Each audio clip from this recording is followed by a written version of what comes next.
Hey everyone, welcome back to Museum Grack Reads. My name's Elizabeth, and today we're going to talk about July hopefuls.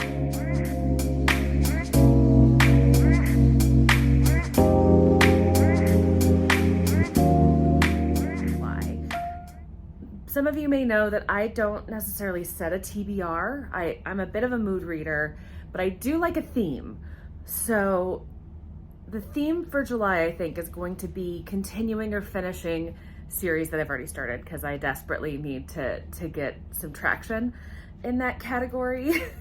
So some of these are fairly recent series, some of these are ongoing series, and we'll see what kind of progress I can make. And there's gonna be some books that don't quite fit into that category. I also just had a birthday last month and I was so graciously gifted some really exciting titles, so I'll probably sprinkle some of those in there too. So we'll see. I make no promises. I never make any promises. Hi. You joining me? Okay. Hi, Lilu. Okay, so first we're going to cover a book that's not a series, but it's the first book I'm going to be reading this month, and that's Scorched Grace by Margot Duahi. So this is the June pick for the Silly Goose Book Club, hosted by Noelle from Noelle 7 Pages, and we're gearing up for the live chat in the coming week or so. I did not manage to get this squeezed into my tarot TBR. I just couldn't get it to match any of my prompts appropriately. Plus, I wanted to make sure I read it a little bit closer to the live show so that I had all of my thoughts fresh in my mind. This is a whodunit crime situation focused on the main character, who is an LGBTQ plus nun in New Orleans, trying to solve an arson that the police just aren't quite paying any attention to. So really excited. I feel like this MC is going to be pretty sassy and wonderful, and I think it's going to give me some of the cozy mystery vibes that I've loved from my childhood and don't really find myself reading as much anymore, so looking forward to it. Okay. I guess this is how we're going to film the rest of this. So the next book I'm going to talk about is a series that I started back in 2017, and I devoured the first two books back to back. I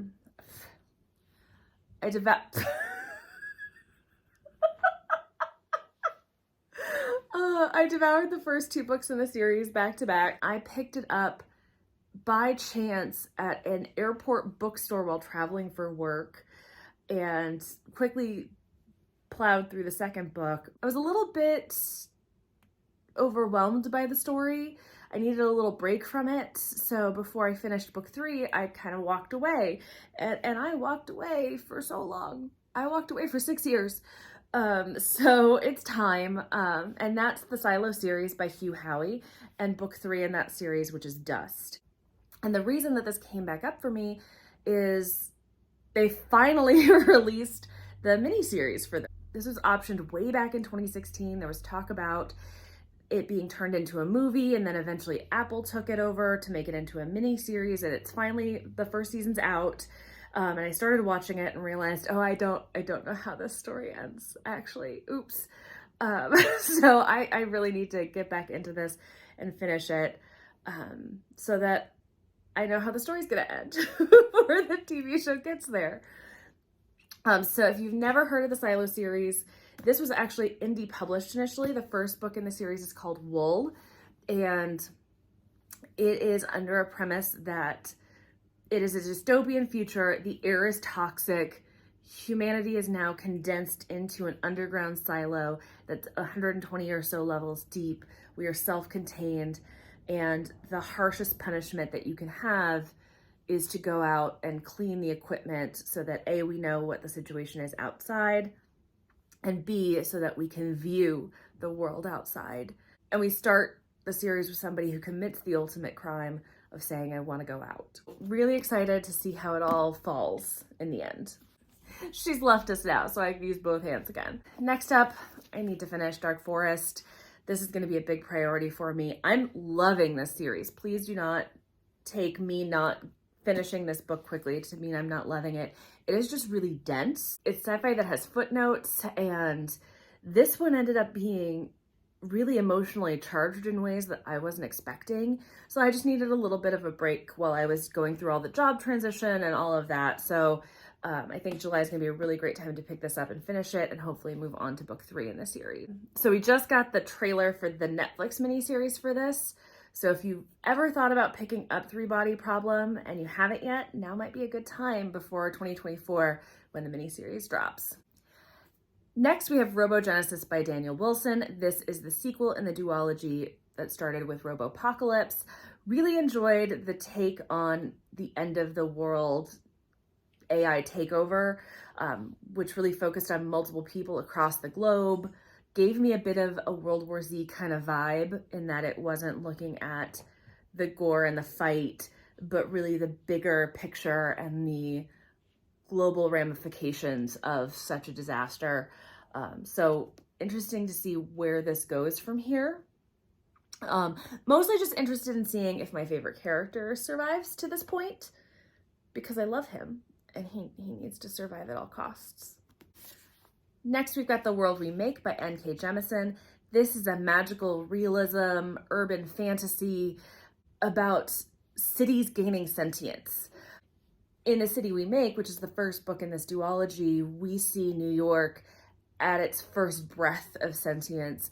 Only New York is different from other cities because instead of one avatar for the city, it has multiple to cover all the boroughs in the city itself. And they have to fight each other against an evil force that's trying to thwart the city coming to life. They do so, but unfortunately the villain escapes. And so this is where we're going to have that ultimate conclusion and we're going to have the epic battle. I'm really excited. This was such an interesting concept, so fascinating. There are characters in here I really enjoyed. So I pre-ordered this and I still haven't gotten to it. What's wrong with me? Next is a group of books for a series that I've recently started and want to continue on into. First is the only completed series in the stack, and that's book 2 of the Expanse series. So this is Caliban's War. I have had the first book in this series on my shelf since probably 2012, 2013. And I kept telling myself, oh, I'll wait till the series is over. I didn't watch the Expanse TV show because I wanted to go in fresh. And then they finally announced that book 9 was going to be the last book, and it was still so intimidating that it was a 9-book series that I didn't start it. So shout out to all of my booktube friends who have been reading it recently and really encouraged me to pick it up last month. And so that's shout outs to Katie from Katie's All Booked, Kay from Bookcase with Kay, and Vish from Books with V, who were all raving about it. So it was time. It was time for me to pick it up. Had a great time. Picked up Caliban's War pretty much immediately from Amazon. So excited to dig in and see where this goes. Then we have book 2 in the Monk and the Robot series. This is The Prayer for the Crown Shy. And this is my last Becky Chambers book to read.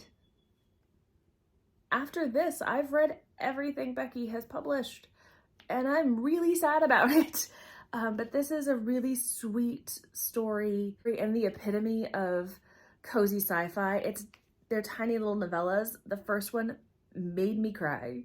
It really touched me. The overarching theme of the first book in this series was finding purpose and finding contentment. And it covered it in a way that was just so beautiful and moving. So I'm really excited to get into this, but also terrified to be done with Becky Chambers. Because what will my life be without Becky? She's been my obsession for the last 7 months. So here we go. Next is a book I don't have in my grubby little hands just yet. It comes out on July 11th. Well, the special edition does, because it's Ice Planet Barbarians, Barbarian's Mate. This is book 6 in the series. If you haven't heard me say it before, I am slowing myself down in the process of reading this series by only reading the special editions, because otherwise I would mow through like 10 of them in a row and get burnt out and be sad. So this is my way of spacing it out and allowing myself to enjoy for a long time. If you don't know what Ice Planet Barbarians is, just go to TikTok. Within a few seconds, the algorithm will serve you Ice Planet Barbarians content. This is a couple I have been long awaiting the story for, so I'm really excited. It's gonna be an enemies to lovers situation, and it's gonna be so good. And the next uncompleted series is the Exiled Fleet, which is book 2 in the Divide series by J.S. Dews. This was heavily influenced for me to pick up by Emily from My Chaotic Shelves over on Instagram. I read my first J.S. Dews earlier this year as an ARC, and that was her newest book, Rubicon, and this is her debut series. So in book 1, we are at the edge of the known universe with a ragtag group of soldiers who have been exiled out there, only to discover that the universe is collapsing and they're caught in the crossfires. And what does that mean? And have they truly wiped out their greatest enemy on top of the universe collapsing? Very excited to dive into the Exiled Fleet. I think I saw somewhere that she has at least 4 of these planned. So I'm gonna be waiting a while to finish all the rest of this, but I still wanna know what's going on with my crew. I have a lot of feelings about these babies, and I want to get back to them. And last, but certainly not least, is The Shadow Cabinet, which is book 2 in Her Majesty's Royal Coven, which looks and sounds like it's a YA fantasy. It is not. This is fully about 40-some-odd-year-old witches. They're mothers, they're widows, they're figuring out life and dating and trying to defeat a potentially world-ending prophecy, so that's fun. In this universe, power is primarily held in women, in witches, and yes, men can have magical power, however, it's not to the same level. They're never quite as strong, as powerful as women, so magic is a matriarchy in that sense, and a young boy comes into the story and is believed to be a prophesied sullied child who's going to bring about the release of some key demons and the end of the world.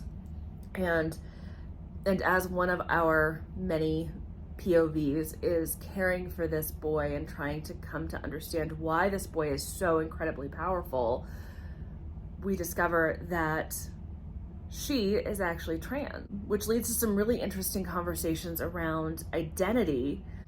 Because she is a girl, she is a powerful witch and has far more power than anybody would expect a male to have, because she is not male, despite what her body is. I don't know. I don't want to give too much away, and I probably already gave too much away, but they do talk about trans representation a lot. I got that book as a blind date with a book from my local bookstore on Valentine's Day, and then my book club picked it for our June pick. So excited to get into book 2, which just released at the end of June, and then I have to wait a year for book 3. And book 1 ended on a really big cliffhanger, and I've heard that this also has a big, possibly bigger cliffhanger. Why do we hate ourselves as readers? So those are some of the books that I want to complete in July as I'm moving to complete series this year. Are there any here that you've read that you love? What do you think I should start with?